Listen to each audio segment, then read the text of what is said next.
The grandiosity gap is a structural wound. In MPIT terms, the grandiosity gap is not simply inflated self versus real self. As Sam Vaknin tells us, it is the hole where the maternal object should have been. On one side, the false self, the substitutional structure that says, I am perfect, superior, untouchable. On the other side, the sealed trauma core, the ASR2, ASR3 complex, saturated with annihilatory affect, shame, and absence.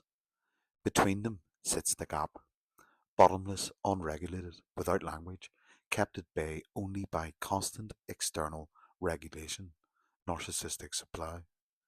This is why the narcissist must live in shared fantasy. Fantasy is the only way to pretend the gap is not there.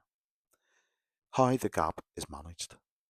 MPIT reads the narcissist internal loop like this: ASR1, annihilatory alarm, the infantile terror that I do not exist unless someone is there.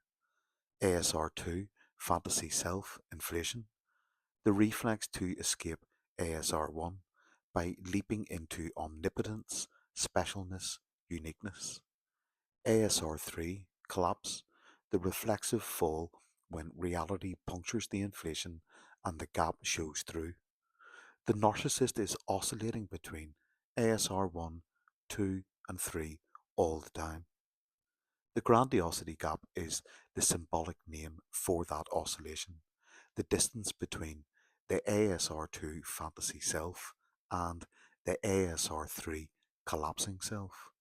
It never closes, it can only be bridged temporarily. This is where you come in. Idealization. You become the bridge over the gap. In MPIT, idealization is not they thought you were amazing. Idealization is structural recruitment. You are recruited to function as the externalized maternal object, the dual mothership, and the load bearing beam that holds their false self in place. Symbolically, the narcissist is standing at the edge of the gap. Your idealized image is laid across it like a plank. Their false self walks on you to avoid falling into ASR3. This is why idealization feels uncanny. Their gaze is too intense, their attention is too total, their certainty is too immediate. You're not being seen, you're being installed. At the same moment, your own ASR1 gets triggered, the ancient wish to be chosen, to be finally seen, to be the one who rescues the other. To survive the uncanny intensity, you create the pseudo false self. I can handle this person. No one has ever understood them like I do. I was made for this. This is your first grandiose defense, mirroring theirs. Two gaps now exist. Theirs, primary, structural; yours, newly created based on the idealized self concept. The shared fantasy is born between those two gaps. Dual devaluation, internal collapse before external attack. Devaluation in MPIT is not primarily behavioral, it is an orbital event. Think of the shared fantasy as an orbit around a vanishing center. At the start, the orbit feels smooth, tight, euphoric. Over time, gravity, reality, begins to tug. The narcissist's internal world and the internal object, you, start to drift out of alignment. The first devaluation is internal, devaluation of the internal object, you inside them. Your snapshot no longer fits the fantasy. Your autonomy, needs, and limits appear as distortions. The internal image of you is labelled faulty, disappointing, disloyal. Devaluation of the internal self. Because your internal image is fused with their self representation, your failure becomes their failure. The old ASR1 terror surges. I am ordinary. I am nothing. Both collapses happen inside before anything is done to you. This widening of the gap is felt by the narcissist as despising you, despising themselves, fearing your separateness, fearing their own collapse. Eventually, it reads as coldness, irritation, contempt, withdrawal, cruelty. Internally, it is a feeling bridge over the same old hole. Separation anxiety inside the shared fantasy. Because you function as a regulator and bridge, your internal devaluation triggers separation anxiety, not attachment lost in the usual sense, but loss of psychic scaffolding.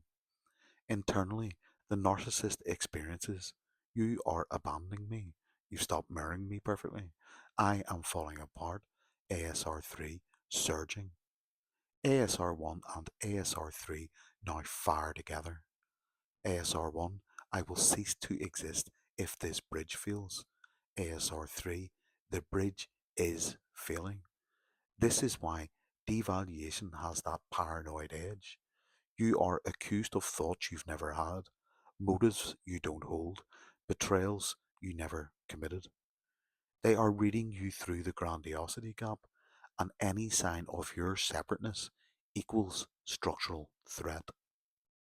Re idealization, panic repair of the failing bridge. When the internal tension becomes unbearable, the narcissist has two options: panic re idealization of you, or panic recruitment of someone else. When they re idealize you, MPIT sees it as a temporary patch over the widening gap, an attempt to relay the plank using the same material. They repaint the internal object. Maybe they are perfect. Maybe I overreacted. Maybe this can still work. But because reality has already leaked in, your human traits cannot be unseen. Their shame cannot be undone. The gap cannot shrink back to its original size. Each cycle leaves a wider gap. So every re idealization is shorter, more brittle, more desperate. The orbit decays further, the vanishing center pulls stronger. The path to discard. When the bridge is declared useless, discard symbolically is the moment the narcissist decides this bridge can no longer hold my false self. It is not about your worth, your desirability, your morality, your attractiveness, your uniqueness. It is about load bearing capacity. The internal verdict is this object has failed. This object is dangerous, i.e., it makes me feel ordinary. This object must be removed. So they flatten your significance, rewrite history, forget the good times, recast you as the enemy, move you from idealized object to bad object to non object. This is narcissistic erasure in MPIT terms. You are downgraded, then deleted from the psychic ledger. The grandiosity gap remains. You are simply no longer being used to cover it. The new object, direct swap, total opposite, transitional form. Post discard, the system still has a gap to bridge. In Vaclin's language, you see three patterns: direct swaps, same type, same role, quick bridge replacement. The fantasy is copied and pasted. Your slot is filled by someone similar, proving to them that the structure still works. Total opposites, used to mute your internalized voice. You function as an internal persecutor now. You failed them, you exposed him. An opposite partner acts as a transitional object who drown out that internal noise. They are usually temporary. Hybrid states, rapid sequence of partners, serial bridging attempts as the internal architecture deteriorates. Each new partner is not better. They are just a new material for the same broken bridge. How this imprints on the survivor. Inversion of the grandiosity gap. Now the MPIT inversional move. While all of this is happening internally for the narcissist, you are undergoing the mirror process. During idealization, your own ASR1, infantile longing, is activated. You construct a pseudo false self to be their perfect bridge. You experience their grandiosity as safety and wholeness. When they begin internal devaluation, your pseudo false self is questioned, your worth becomes conditional, your anxiety increases, your own gap appears. The distance between who you had to be for them and who you actually are. At discard, their grandiosity gap remains theirs, but its outline is stamped into your psyche. That stamp becomes collapse induced psychotic regression, reflexive mirrored psychic inversion, inverse mirrored reflexive apathy. The internal quartet, false protector, redeemer, mute child, introject enforcer. Symbolically, their gap is primary, developmental, structural. Yours is inversional, trauma induced, reversible. They escape collapse by discarding you. You enter collapse by having been discarded. Why the gap widens in them but closes in you. The final MPIT distinction. In the narcissist, every cycle widens the gap. More shame, more absence, more reliance on fantasy, less capacity for reality. In the survivor, collapse exposes the artificial gap. The self built around their gaze disintegrates. The parts emerge, reintegration begins, the organizing gate slowly reforms. The gap between real self and fantasy self closes as fantasy dies. So, their life is a repeating widening. Your life post collapse is a narrowing back to truth. That is the structural, symbolic, and clinical difference. Peace out. Loads of love.